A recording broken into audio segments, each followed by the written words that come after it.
औज़ुबिल्लाहिमिनश्शैतानिर्रजीम बिस्मिल्लाहिर्रहमानिर्रहीम। आज हमने पढ़ना है बेटा हमारा ये LHV पार्ट फर्स्ट का फ़ारेनहाइट एंड सेंटीग्रेड स्केल। ये हमारी बुक एनाटॉमी फिजियोलॉजी वाली जो ज़ीरो बुक के नाम से है, इसका ये पार्ट चल रहा है बेटा फार्माकोलॉजी मैट्रिया मेडिका। तो आज हमने पढ़ना है बेटा Fahrenheit and centigrade, page number 58 है बेटा। ये फ़ारेनहाइट एंड सेंटीग्रेड स्केल आपको पता ही है बेटा, 9th-10th में पढ़ के आए हैं आप। जो आपका बुखार है ना, वो अक्सर जो फ़ारेनहाइट स्केल है उसमें पैमाइश किया जाता है। तो आज हम देखेंगे फ़ारेनहाइट स्केल और सेंटीग्रेड स्केल में क्या फ़र्क है बेटा। इन द हॉस्पिटल, हस्पतालों में सेटिंग बोथ द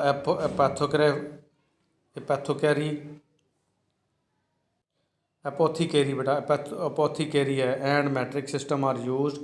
ये इससे पिछले लेक्चर्स में हम पढ़ के आए हैं कि अद्वियात को पैमाइश करने के दो ही तरीके हैं। पुराना तरीका था एपोथिकेरी, और ये मैट्रिक सिस्टम अब नया आया है जो 10 वाला सिस्टम है। जिसने किसी ने पिछले लेक्चर नहीं सुने बेटा वो सुन सकता है। तो 10-10 का निज़ाम मैट्रिक सिस्टम कहलाता है बेटा। ये इस्तेमाल हो रहा है। थर्मामीटर्स हैव 2 सिस्टम्स, थर्मामीटर में 2 सिस्टम है। मैंने अपने स्टूडेंट्स को दिखाया भी था एज वेल अभी। And you will have access to both centigrade and Fahrenheit thermometers, और आपको रसाई हासिल हो सकती है, आपको मिल सकते हैं दोनों फ़ारेनहाइट थर्मामीटर भी और सेंटीग्रेड थर्मामीटर भी। और एक ही थर्मामीटर पे दोनों किस्म के निशानात भी लगे हुए होते हैं बेटा।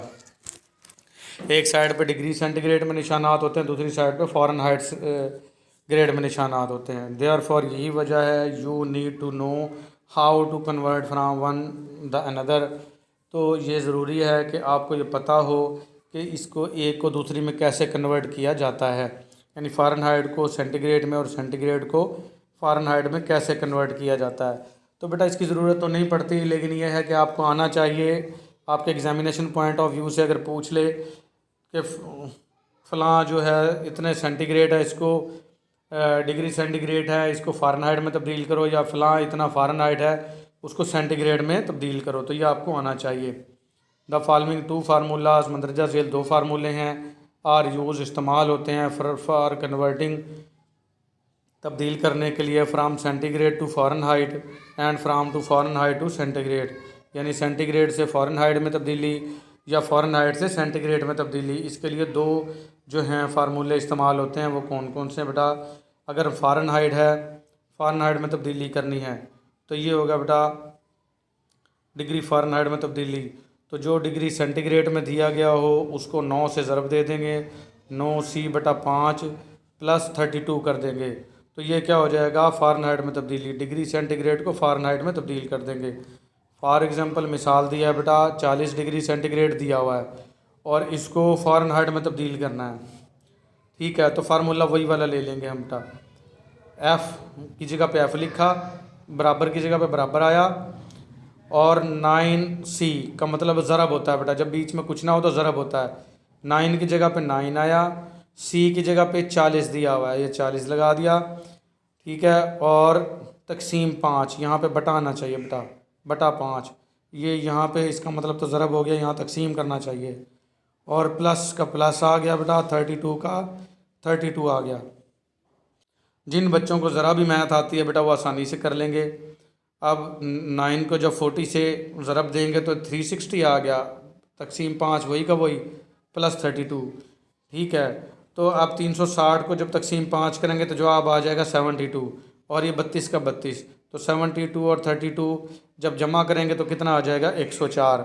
तो यानी कि अगर किसी को 40 डिग्री बुखार है तो मतलब उसको बुखार कितना है 104 डिग्री सेंटीग्रेड में 40 तक पहुंचेगा। यहाँ मैं बात बताता चलूँ, डिग्री सेंटीग्रेड में आपका जो टम्परेचर होता है ना वो 37 नॉर्मल होता है। तो 37 से 3 डिग्री बढ़ा है, 40 तक पहुँच गया। 3 डिग्री बढ़ते ही फ़ारेनहाइट में बुखार कहाँ तक पहुँच गया है 104 तक। तो ये 104 इसलिए बताते हैं बेटा ये फ़ारेनहाइट में, ताकि आप इसकी टेंशन ले लो और फ़ौरन से डॉक्टर के पास ले जाओ, ठीक है। अब आ जाएगा बेटा फ़ारेनहाइट, अगर फ़ारेनहाइट में टेम्परेचर दे रखा हो तो डिग्री में कैसे करना है उसको।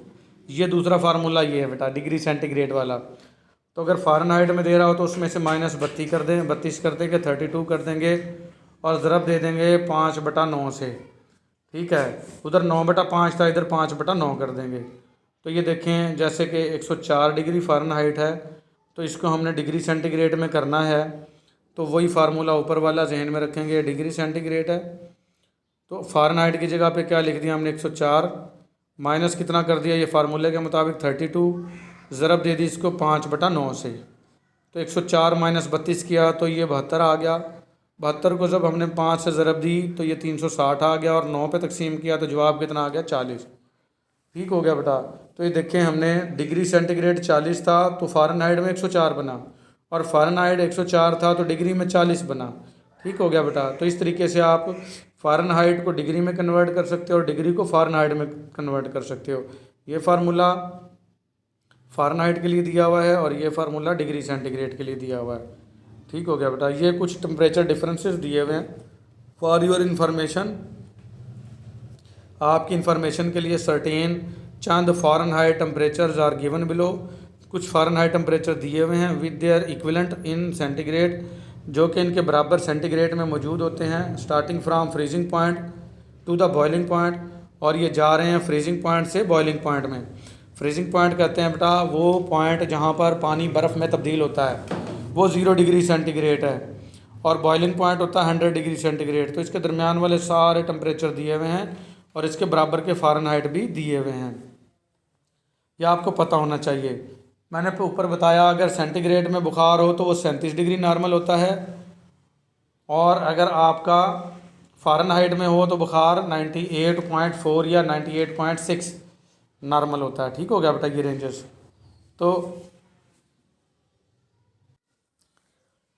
तो फ़ारेनहाइट है बेटा एफ़, ये देखें 32 degree centigrade, sorry 32 degree Fahrenheit, और इसके बराबर का सेंटीग्रेड में कितना होगा 0, यानी कि सेंटीग्रेड की 0 फ़ारेनहाइट में 32 के बराबर होती है। ठीक है, ये मारूजी आपको पता होनी चाहिए बेटा। तो 35.6 डिग्री सेंटीग्रेड कितने बराबर होगा 96 के, और 36.1 डिग्री सेंटीग्रेड कितने के बराबर होगा 97 के, और 100 डिग्री फ़ारेनहाइट 37.8 डिग्री सेंटीग्रेड, यानी जब 100 पे बुखार हो तो हमारा टेम्परेचर 37.8 डिग्री में होगा। डिग्री में बेटा कम होते हैं और इसमें ज़्यादा होते हैं। ठीक है, फ़ारेनहाइट में 101 बुखार होगा तो डिग्री में 38.4 होगा। फ़ारेनहाइट में 102 बुखार होगा तो ये डिग्री सेंटीग्रेड में 38.9 होगा। 104 बुखार जब होगा हमें तो डिग्री सेंटीग्रेड में 40 डिग्री सेंटीग्रेड होगा। ठीक हो गया। तो उसके बाद आ जाएगा बेटा 212 फ़ारेनहाइट फॉर वाटर बॉयल, यहाँ पर पानी बॉयल होना शुरू हो जाएगा। डिग्री सेंटीग्रेड में अगर आप थर्मामीटर डाल के पैमाइश करेंगे तो डिग्री सेंटीग्रेड में 100 बता रहा होगा और फ़ारेनहाइट में 212 बता रहा होगा। ठीक हो गया बेटा। तो आ यंग इंडिविजुअल्स, कोई भी नौजवान बंदा हैज़ 98.4 डिग्री फ़ारेनहाइट, उसका टेम्परेचर कितना होगा बेटा, मैंने बताया अभी नॉर्मल बॉडी का टेम्परेचर 98.4 होगा, ये मारूजी बन सकती है, और डिग्री सेंटीग्रेड में करेंगे तो 37 डिग्री सेंटीग्रेड होगा, ये आपको पता होना चाहिए बेटा।